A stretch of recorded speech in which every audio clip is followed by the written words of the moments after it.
Hello students, welcome to CR International School online classes. Today we are doing chapter 1 biology subject in class 8th.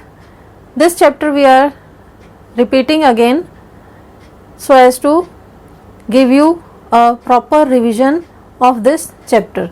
So let's start with the chapter from starting. So let's start with our first topic, food. Food जैसे कि ये हमारी life का सबसे basic necessity कहलाती है, क्योंकि food के बिना कोई भी लिविंग ऑर्गेनिज्म ज़िंदा नहीं रह सकता.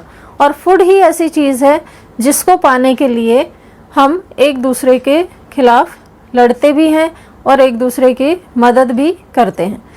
और फूड जो है हमें एक सर्वाइवल करने के लिए हमारी हेल्प करता है, लाइफ स्पेंड करने के लिए हमारी हेल्प करता है.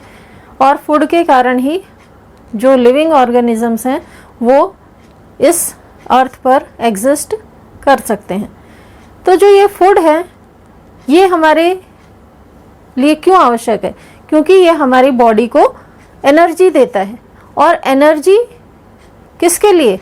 ताकि हमारे जो इंटरनल ऑर्गन्स हैं वो अपने सही तरीके से फंक्शन करके हमारी बॉडी को प्रॉपर चला सके और हमारे जो सिस्टम है ऑर्गेनिक उनको फंक्शनली प्रॉपरली ठीक रख सकें और हमारी बॉडी को हेल्थ और ग्रोथ प्रोवाइड करा सकें. तो ये फूड ही है जिसके कारण हम सुरक्षित और स्वस्थ रहते हैं. जो सेकंड पॉइंट है उसमें हम जानेंगे कि from nomadic people to food gatherers क्या थे. जो हमारे पूर्वज थे जिनको हम खानाबदोश कहते हैं, वो अपने भोजन की तलाश में दर बदर भटकते रहते थे, कभी एक स्थान पर कभी दूसरे स्थान पर. और जहाँ उनको खाने को मिलता, कोई भी भोजन उनको मिलता जंगल से, कोई फल फ्रूट, तो उसको खाकर वो अपना पेट भरते और फिर आगे निकल पड़ते. जब वो किसी दूसरी जगह पर पहुँचते तो वो किसी भी जानवर का शिकार करके उसको मार के अपना भोजन प्राप्त करते. ऐसे ही वो अपनी ज़िंदगी व्यतीत करते थे. धीरे धीरे उनमें और समझ आती गई तो वैसे वैसे वो अपने आप को स्थिति के अनुसार ढालते गए. फिर एक समय ऐसा आया जब जो खानाबदोश लोग थे जिनको हम नोमैडिक पीपल कहते हैं, उन्होंने फूड गैदरर्स की तरह काम करना शुरू किया, यानी इकट्ठा करना शुरू किया भोजन को, ताकि जब समय ऐसा नहीं होता जिसमें वो अपने आप को बाहर निकाल के किसी खतरे में डाल के अपनी जान को वो भोजन प्राप्त कर पाना उनके लिए मुश्किल होता. तो ऐसी स्थिति में वो उस इकट्ठे किए भोजन को खाकर अपना जो वक्त थे वो गुजारते थे. उसके बाद धीरे धीरे उनके माइंड में इस चीज़ का ख्याल आया कि हम इधर उधर भटकते हैं, उससे बेहतर है कि हम एक जगह रहकर ही अपने भोजन को क्यों ना इकट्ठा करें, क्यों ना हम भोजन को खुद ही बनाएं, खुद ही प्रोड्यूस करें. तो इस तरीके से नोमैडिक पीपल से जो जर्नी थी वो फूड गैदरर्स तक पहुंची और फूड गैदरर्स से फूड प्रोड्यूसर्स तक उन्होंने अपना जो आगे का प्रबंध था वो सीखा. जैसे जैसे मानव ने जो फूड प्रोडक्शन है वो करना सीखा, यानी कि जो फार्मिंग का मेथड है जब उसने सीखा तो उसने सबसे पहले गेहूँ, चावल, इस तरह की फसलें उगाई और साथ में ऐसे जानवरों को भी पाला जिससे उनको खेती करने में या क्रॉप प्रोडक्शन में फ़ायदा होता था. और इसी के साथ एक न्यू एरा का आरंभ हुआ जो कि बाद में हमारे लिए बहुत ज़्यादा लाभदायक साबित हुई. तो इसके लिए जो मानव ने हार्डवर्क किया, फिज़िकल हार्डवर्क के द्वारा जो उन्होंने फूड प्रोडक्शन का काम शुरू किया, उसको आज के समय में एग्रीकल्चर के नाम से जाना जाता है. और एग्रीकल्चर क्या है? Agriculture is an applied science that deals with the mass production of crop, plants and animals useful to human beings. जो एग्रीकल्चर है वो एक ऐसी साइंस कहलाती है, क्योंकि साइंस इसलिए होती है क्योंकि इसमें भी टेक्निक्स का इस्तेमाल होता है, एक प्रॉपर सिस्टम यूज़ होता है और डिफरेंट टूल्स के इस्तेमाल से जो मास प्रोडक्शन की जाती है क्रॉप्स की, उस पर ये सारा जो इनका एप्लीकेशन है वो डिपेंड करती है। यानी agriculture totally mass production of crops होती है। एग्रीकल्चर के अलावा जो एग्रीकल्चर के साथ अदर एक्टिविटीज़ जो इनमें एग्रीकल्चर के साथ इन्वॉल्व होती हैं वो है पोल्ट्री, फिशिंग, सेरीकल्चर। यानी कि इनके अलावा जो एनिमल्स क्रॉप प्रोडक्शन के साथ साथ फूड प्रोडक्शन में भी हेल्प करते हैं वो है पोल्ट्री। पोल्ट्री में क्या होता है, जैसे मुर्गियाँ होती हैं उनको पाला जाता है, उनसे अंडे प्राप्त करके, ये भी एक फूड प्रोडक्शन की क्वालिटी है जो कि प्रोडक्शन ऑफ फूड में हेल्प करती है। और फिशिंग, फिशिंग यानी कि मछली पालन। मछली पालन के द्वारा भी, क्योंकि लोग जो हैं वेजिटेरियन भी होते हैं, नॉन वेजिटेरियन भी होते हैं, तो ऐसे जो कि नॉन वेजिटेरियन होते हैं उनके लिए ये जो अदर एक्टिविटीज़ के द्वारा हम फूड प्रोड्यूस करते हैं वो उनके लिए हेल्पफुल होते हैं। तो फिशिंग के द्वारा हम अलग अलग तरह की मछलियों का पालन कर सकते हैं।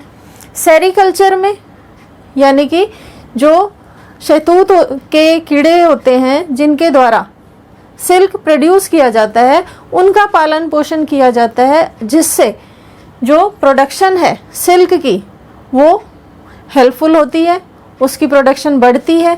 तो ये जो एक्टिविटीज़ हैं जिनको हम एग्रीकल्चर के साथ साथ इनमें भी इस्तेमाल करते हैं एनिमल्स का, वो बहुत ज़्यादा कारगर साबित होती है इन द मास प्रोडक्शन। जैसे कि हमारा देश जो है एक कृषि प्रधान देश है और यहाँ पर ज़्यादातर हमारी आबादी जो है वो कृषि पर निर्भर होती है।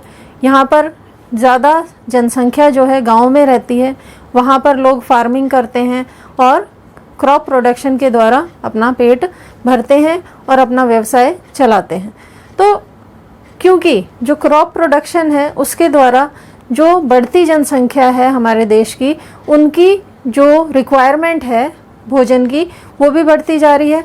तो उनको और बाकी रिक्वायरमेंट्स को फुलफ़िल करने के लिए जो फार्मिंग प्रोसेस है, एग्रीकल्चर है, उस पर बहुत ज़्यादा ध्यान दिया जाता है और ये हमारी इकोनॉमी को बढ़ाने में भी हेल्प करता है। तो इसी के अंदर जो क्रॉप होते हैं, हम यहाँ से स्टार्ट करते हैं। क्रॉप क्या होते हैं?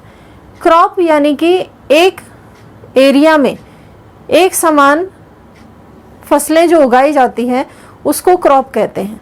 ये जैसे कि एक पर्टिकुलर एरिया है, वहाँ पर हम केवल गेहूं की फसल उगा रहे हैं, तो वो क्रॉप किसकी कहलाएगी? व्हीट क्रॉप कहलाएगी। ऐसे ही यदि सरसों लगाते हैं तो वो सरसों की फसल कहलाएगी। तो ये फसलें होती हैं जिनको हम एक लार्ज एरिया में मास प्रोडक्शन के द्वारा लगाते हैं और एग्रीकल्चर करते हैं। इंडिया में उगाए जाने वाले कुछ जो प्लांट्स हैं, क्रॉप्स हैं, उनकी हम एक शॉर्ट में लिस्ट देख लेते हैं। जो सीरियल्स हैं, अनाज, पल्सेस यानी दालें, वेजिटेबल्स यानी सब्जियां, फाइबर क्रॉप्स यानी जिनसे हमें फाइबर्स प्राप्त होता है, जैसे जूट है जिसको पटसन भी हम कहते हैं, ठीक है, और जैसे कोकोनट फाइबर्स हम ग्रो कर सकते हैं, और स्पाइसेस यानी मसाले, ऑयल क्रॉप्स यानी जो फसलें जिनसे हमें ऑयल मिलता है, जैसे कि मस्टर्ड है, सरसों है, सरसों के से हमें सरसों का तेल मिलता है, सूरजमुखी है, सनफ्लावर और सोयाबीन है, इनके द्वारा हमें बहुत सारे ऑयल्स मिलते हैं और हम ऑयल क्रॉप्स उगाते हैं। शुगर क्रॉप्स के द्वारा हमें शुगर मिलती है। मेडिसिनल क्रॉप्स मेडिसिनल यूज़ के लिए उगाए जाते हैं। इसके अलावा और भी बहुत सारे क्रॉप्स हैं जिनके प्रोडक्शन इंडिया में किया जाता है। एक हॉर्टिकल्चर भी एक तरह की फील्ड है एग्रीकल्चरल, जिसमें वेजिटेबल्स, फ्रूट्स और डेकोरेटिव प्लांट्स को स्पेशली उगाया जाता है और उनको एग्रीकल्चर के रूप में विकसित किया जाता है। इंडिया में 2 तरह की फसलें उगाई जाती है, खरीफ फसलें और रबी फसलें। खरीफ क्रॉप्स जो होते हैं वो ग्रोन यानी सोन, उनका सोन पीरियड जो होता है वो होता है जून जुलाई, यानी कि जून जुलाई में उसे बोया जाता है और उसको काटा जाता है सितंबर अक्टूबर मंथ में, ठीक है। और इस फसल को मॉनसून सीजन क्रॉप कहा जाता है क्योंकि ये मॉनसून सीजन में इसको पूरा इसका टाइम पीरियड होता है। दूसरी है रबी क्रॉप्स जो कि विंटर सीजन क्रॉप्स के नाम से जानी जाती है और जिसको बोने का समय है अक्टूबर नवंबर और इसकी कटाई की जाती है मार्च अप्रैल के महीने में। तो ये 2 तरह की फसलें जो अपने इंडिया में प्रेजेंट है और इनको ग्रो किया जाता है।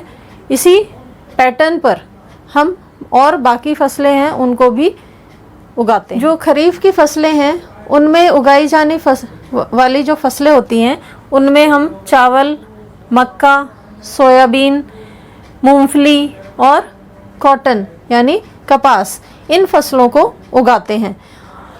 और विंटर सीजन यानी कि रबी की फसलों में उगाए जाने वाले जो क्रॉप्स हैं वो हैं व्हीट यानी गेहूं, चना, मटर, मस्टर्ड यानी सरसों, लिनसीड यानी तिल। तो इनकी फसलें हम उगाते हैं। एग्रीकल्चरल प्रैक्टिसेस का मतलब है कि खेती करते समय किसी भी फसल को उगाने से पहले जो जो स्टेप्स हम फॉलो करते हैं कि मिट्टी को हम कैसे तैयार करें, उसमें कैसे फसल उगाएं और उसकी कैसे कटाई करें, इन चीज़ों में इस्तेमाल होने वाली जो टेक्निक्स हैं, जो टूल्स हैं, उनको हम एक सिस्टमेटिक तरीके से इस्तेमाल करते हैं। तो वो सारी प्रोसीजर्स जो एग्रीकल्चरल प्रैक्टिसेस के अंडर आते हैं उनमें हम स्टेप बाय स्टेप कैसे प्रोसीड करते हैं वो देखेंगे। तो सबसे पहले हम ले रहे हैं प्रिपरेशन ऑफ सॉइल। जब भी किसी फसल को उगाना होता है तो सबसे पहले हमें उस मिट्टी को तैयार करना होता है जहाँ पर वो फसल उगाई जाने वाली होती है। तो मिट्टी को तैयार करने का मतलब है मिट्टी के उपजाऊपन को और विकसित करना। तो वो कैसे होता है, उसके लिए सबसे पहला जो स्टेप है वो है प्लोइंग। प्लोइंग को हम टिलिंग भी कहते हैं। इसमें पहले के समय में जब टेक्निक्स नहीं होती थी, मशीनें नहीं होती थी, तो उस दौरान जानवरों का इस्तेमाल करके हल चलाया जाता था जिसको हम प्लोइंग मेथड कहते हैं। इससे हल के द्वारा सख्त मिट्टी की खुदाई की जाती थी और उसे उखाड़ा जाता था, जिसके कारण जो उसके अंदर जमे हुए कण होते थे मिट्टी के बड़े बड़े, वो उखड़ के ऊपर नीचे हो जाते थे।